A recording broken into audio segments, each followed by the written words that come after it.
In the next couple of episodes, I'm going to spend some time talking about how we construct software.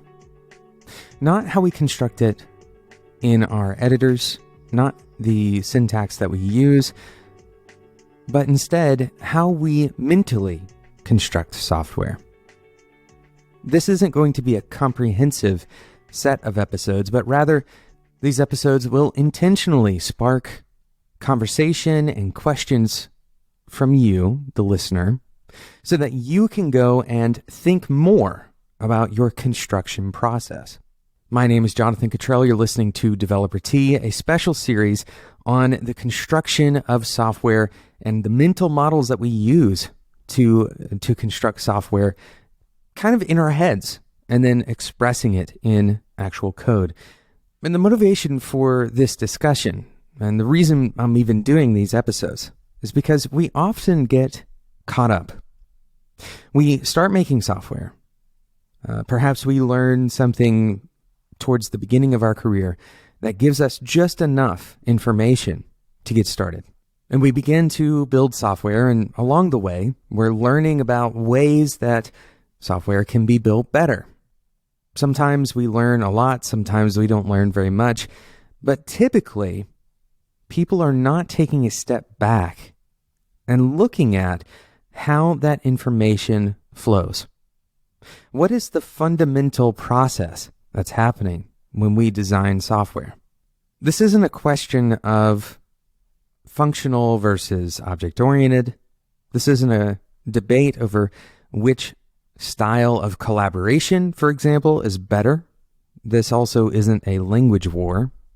Instead, this is a glimpse into subjects like belief creation, how we develop a picture of reality, and how our beliefs drive our predictions and our predictions drive our decisions, how our perspective wraps around whatever reality we're trying to represent, and why we so often don't see eye to eye with other people who are creating the same software that we are creating. So I want to start today by talking about something that we do at the beginning of most episodes of this show: asking questions. Questions are a powerful tool. We've talked about this on the show before. Questions are powerful because they're very difficult to ignore. We can fairly easily ignore statements, but when someone asks a question, often our brain either actively or passively searches for an answer, or we actively reject the task of finding an answer for that question. When I ask, for example, what color is grass? If you're like pretty much everyone else around you, you immediately came up with an answer. It was almost impossible for you to reject that. But if I were to ask you a different question, perhaps one that doesn't have an immediate answer, like what president's face is on the US $50 bill? Well, you may know that right off the bat. Perhaps there's a percentage of you that do. Many of us don't deal with cash on a regular basis. A $50 denomination is also a bit less common than a $20 bill or a $100 bill. By contrast, you probably have a pretty good idea who's on the $100 bill, and that recognition is very likely driven by the cultural context around $100 bills called Benjamins. Your lack of knowledge about $50 bills is not just because songs aren't written about $50 bills as much as $100 bills, but also due to something called a base rate. Only 6% of all notes, that is, bills, printed in 2009 were $50 bills. By the way, if you were wondering, Ulysses S. Grant is on the $50 bill. It's exceedingly unlikely that when I asked whose face is on the $50 bill, that anything that I said after that would have come to mind. Not only is it difficult to recall the face of the person on the $50 bill, but it's also difficult to understand why you can't recall it. Even with the basic reasoning that I've provided for why you are probably unfamiliar with the $50 bill, there's still so much variance. There's so much difference between the way our brains work. And yet these questions are powerful because they kickstart some kind of brain process. They're difficult to ignore. Now, it's probably nearly impossible to know the exact reason that humans evolved to have such a sensitivity to questions, and we certainly have a sensitivity to language. Some theories suggest that language is something that we are naturally predisposed to do, which is not all that surprising, but it is unique to humans, and it's also very important to understand that we are predisposed to language, and that helps us create the beliefs that we create. So why do questions matter so much? And more specifically, why do questions matter so much to software development? And how do we get it wrong when we answer questions? We'll talk about the software development specific context for why questions are important right after we talk about today's sponsor, Linode. Today's episode is sponsored by Linode. Linode allows you to instantly deploy and manage an SSD server in the Linode cloud. Not only one server, you can manage a lot of SSD servers in the Linode cloud because you can manage them all together using something like, for example, Linode's Node Balancer. This is a service that allows you to balance traffic that is going to multiple nodes on Linode's network.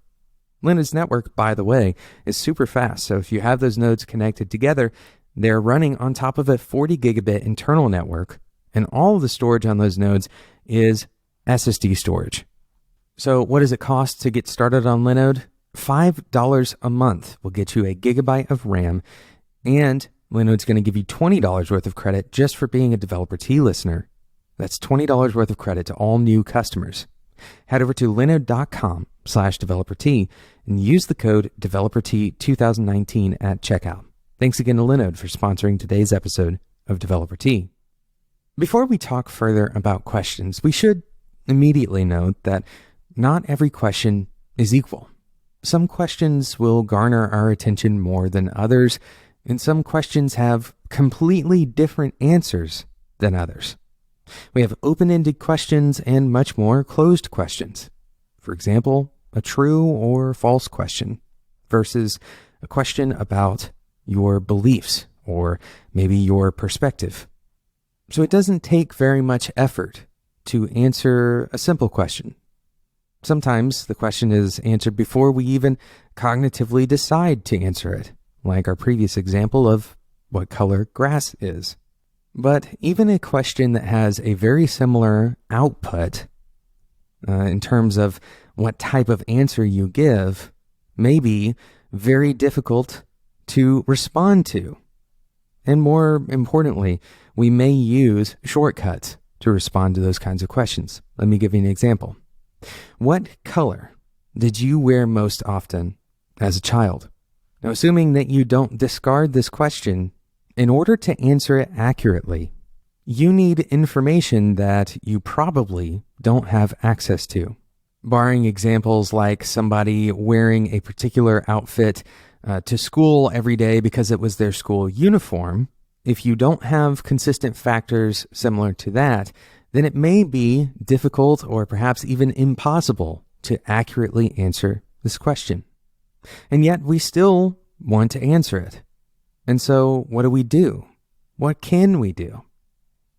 Most often when we're faced with a question like this, we either discard it as impossible to answer, or we unconsciously substitute a different question.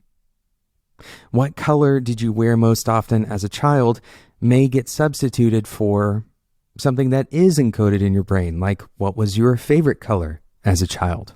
Or perhaps you have a few iconic photographs of yourself as a child, and you remember a particular shirt in one of those photographs, which represents only one day of your life as a child.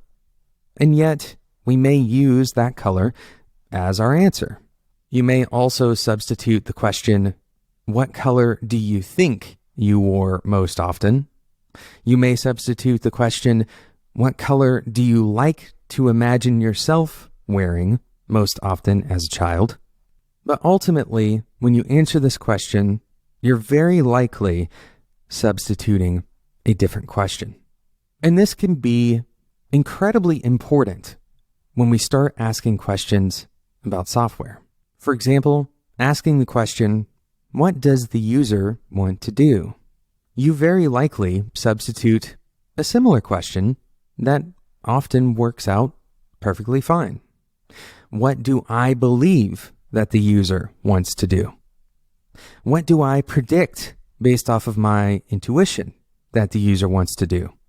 As it relates to actual software design, regardless of the feature that you're implementing, when you ask the question, how should I implement this feature? Very likely, you are substituting the question, what methods am I most familiar with and most confident with that I can use to solve this problem? Once again, in both scenarios, these replacement questions, these substitute questions, actually tend to work out okay. We've found some reasonable heuristics.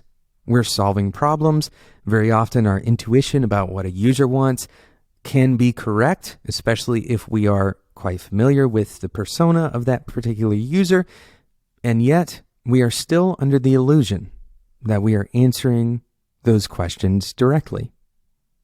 So as you begin to engage this topic of how we construct software, start at this core fundamental place.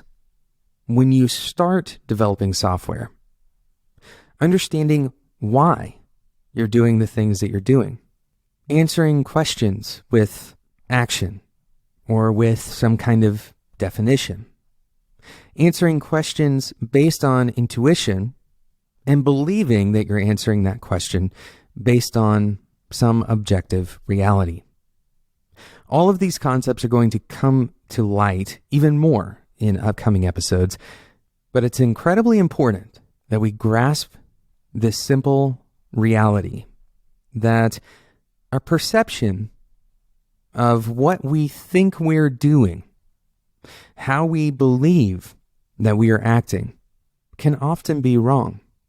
I encourage you to ask a question again.